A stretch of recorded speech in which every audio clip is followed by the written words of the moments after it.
Quand ils viennent ici, ils se vengent. En Cisjordanie, les camps de réfugiés palestiniens pris pour cible par l'armée israélienne.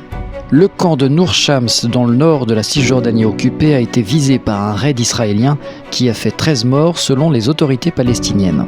On le voit ici sur les images, 6 bulldozers de l'armée israélienne ont tout détruit du camp de réfugiés de Nour Shams. Il est évident que les Palestiniens de Cisjordanie sont victimes de la répression israélienne contre le Hamas. Selon l'ONG israélienne B'Tselem, au moins 27 Palestiniens ont été tués par les forces israéliennes en Cisjordanie depuis le début de l'année 2023, dont 11 mineurs. La plupart des victimes n'étaient pas impliquées dans des activités violentes ou armées. C'était le cas de Mohamed Al-Alami, un enfant de 12 ans qui a été abattu par un soldat israélien alors que celui-ci était assis à l'arrière de la voiture de son père, à Beit Omar, près d'Hébron, le 28 juillet 2023. Sa mort a évidemment provoqué la colère et le chagrin de sa famille et de sa communauté.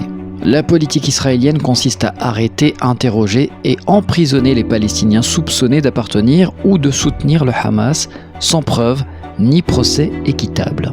Selon l'ONG palestinienne Adamir, il y a environ 4500 prisonniers politiques palestiniens dans les prisons israéliennes, dont 200 mineurs et 41 femmes.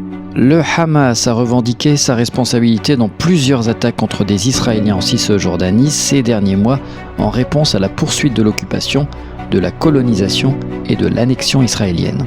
Le Hamas affirme qu'il s'agit d'une résistance légitime face à l'agression israélienne. Pour stopper cette escalade de violence, il faut la fin de l'occupation et de la colonisation israélienne, le respect du droit international et des droits humains, et la reconnaissance du droit à l'autodétermination du peuple palestinien.